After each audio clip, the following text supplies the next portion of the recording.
Hello guys, welcome back to my channel, welcome to a new vlog. তো আমি আজকে তোমাদের সাথে শেয়ার করব গণেশ চতুর্থীর দিনের ভ্লগটা। তো সেদিন আমরা বেরিয়েছিলাম ঠাকুর দেখতে, আমি, আমার হাজব্যান্ড আর হিয়া। তো প্রথমে এটা হচ্ছে আমাদের পাড়ার প্যান্ডেল, যেটা তোমাদের সাথে শেয়ার করলাম। আমরা বেরিয়েছি প্রথম ঠাকুরটা দেখে নিয়েছি, তারপরে যাচ্ছি আমরা একটা বড় ঠাকুর দেখতে, সুন্দর করেছি। চলো সেটা দেখাবো। এসেছে এই ঝুলনের যে উৎসবটা হচ্ছে সেটা ওকে দেখাতে, আমি তো আগে দেখে গেছিলাম। ঝুলনের জন্য সাজিয়েছিল এই মেলাটা, এটা কিন্তু এখনও রয়েছে। তোমরা যদি যাও কেউ ঠাকুরপুকুর যাওয়ার মানে সরসুনার দিকে, সেখানে কিন্তু তোমরা দেখতে পাবে এই মেলাটা। তো এখানে ওদের থিম ছিল হাট কবিতাটি, তো সেই অনুযায়ী ওরা এখানে সাজিয়েছিল, খুব সুন্দর সাজিয়েছিল। তোমরা যদি যাও ওখানে গিয়ে দেখতে পারবে, মানে এত সুন্দর সাজিয়েছে। আর অনেক বছর পর আমি ঝুলন দেখেছিলাম, এর আগে একদিন শপিং করতে গিয়ে দেখে এসেছিলাম।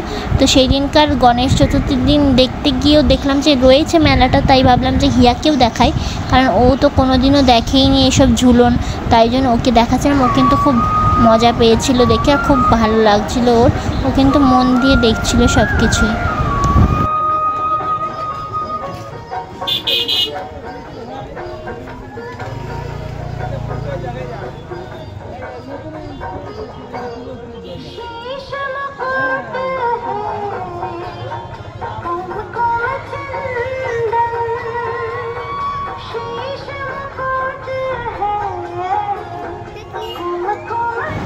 আর রাস্তার এই সাইডটাতে কিন্তু মেলা বসেছিল লাইন দিয়ে, সারি সারি নানান ধরনের জিনিসপত্র।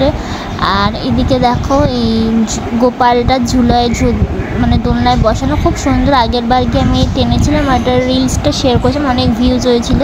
তো এখানে দেখো হরপর্বতী, আর এদিকে রাধাকৃষ্ণ, তো এনাদের দোল খাওয়াচ্ছিল হিয়া। আর এই দিকটায় হয়েছে তোমার, এদিকেও মেলা রয়েছে, আর এখানেও কিন্তু গণেশ পুজো হচ্ছিল। তো আমরা সেই ঠাকুরটাই দেখতে যাচ্ছিলাম দূরে। আর এদিকে দেখো এখানে সব দোলনা, রাইডস, অনেক কিছুই ছিল। এই মেলাটা কিন্তু এখনও রয়েছে, তোমরা গিয়ে দেখতে পারো। তো এরপর আমরা ফাইনালি যেই ঠাকুরটা দেখার জন্য আমরা অ্যাকচুয়ালি বেরিয়েছিলাম বাড়ি থেকে, সেই সরসুনার বিখ্যাত বাদামতলার এই ঠাকুরটা, এখানে কিন্তু পুরো দুর্গাপুজোর মতন ভাইবস দিচ্ছিল, একদম রাস্তায় লাইট লাগানো ছিল, মেলা বসেছিল, আর কিন্তু প্রচণ্ড জ্যাম ছিল। আর রাস্তায় মেলাতে একটু জলও ছিল, জল কাদা, কারণ তার আগে প্রচুর বৃষ্টি হয়েছে ওই কদিন, সেটা তোমরা জানোই। আমি ব্লগটা একটু লেট আপলোড করছি, এখন বৃষ্টি নেই, কিন্তু সেই সময় অনেক বৃষ্টি ছিল, এই জন্য প্রচণ্ড জল আর প্রচণ্ড জ্যাম ছিল। ফাইনালি আমরা জ্যাম ঠেলে ঢুকতে পেরেছি। বাদামতলা ক্লাবের পুজো এটা, মানে এতটা জ্যাম ছিল কি বলবো, মানে গাড়ি রাখার জায়গা পাচ্ছিলাম না।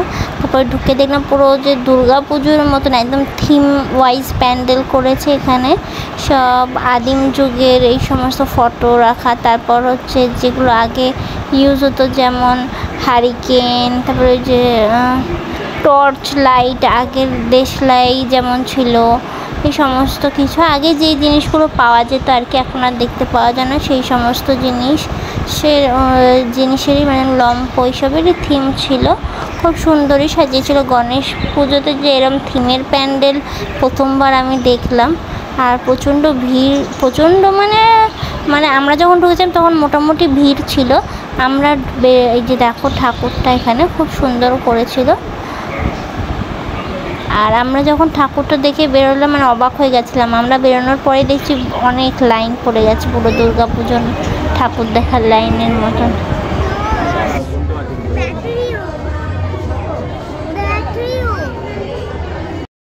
बच्चे को देखो जहाँ भी जाता है ये सब चाहिए कि बहाना करके जावे।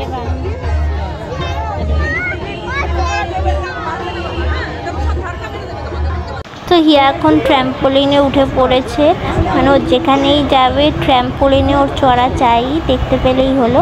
তো ওখানে দেখো ট্র্যাম্পোলিনে উঠে গিয়ে ও খুব মজা করছিল। আবার ওখানে আবার ও 2-3টে বন্ধুও পাতিয়ে নিয়েছিল। ইনস্ট্যান্ট এই জিনিসটার মধ্যে আছে, ইনস্ট্যান্ট বন্ধু পাতানো, তার সাথে খেলতেও শুরু করে দিয়েছে।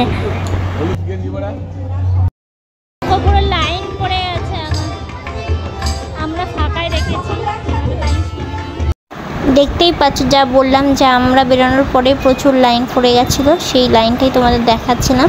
তো তারপর আমরা নেক্সট ওখানেই সামনে ছিল আর একটা গণেশ পুজোর প্যান্ডেল, সেটা দেখে নিলাম। ওখানেই আমরা গাড়ি রেখে অ্যাকচুয়ালি দেখতে গেছিলাম আগের ঠাকুরটা। তো ফেরার পথে এই ঠাকুরটা দেখলাম। আর তারপর সবার লাস্টে হচ্ছে এই গণেশ ঠাকুরটা দেখতে গেছিলাম। এখানে তোমার প্রসাদ দিচ্ছিলো, আর বাকি কোথাও প্রসাদ দিচ্ছিল না। আমি ভাবছিলাম যে কোথাও প্রসাদ দিচ্ছে না, প্রসাদ পাবো না, কিন্তু ঠাকুর আমার কথা শুনে নিয়েছিল। আর এখানে আমরা প্রসাদ পেয়ে গেছিলাম। দিচ্ছিল হচ্ছে পোলাও, আলুর দম আর বোঁদে। তো এখানে আমরা প্রসাদ নিয়ে খেয়ে তারপর বাড়ি ফিরেছিলাম। তো ভিডিওটা এখানেই শেষ করছি। যদি ভালো লাগে তাহলে অবশ্যই লাইক, কমেন্ট, শেয়ার আর সাবস্ক্রাইব করে দিও আমার চ্যানেল, যাতে আরও নতুন নতুন ভিডিও দেখতে পাও। তো এখানেই শেষ করছি, বাই।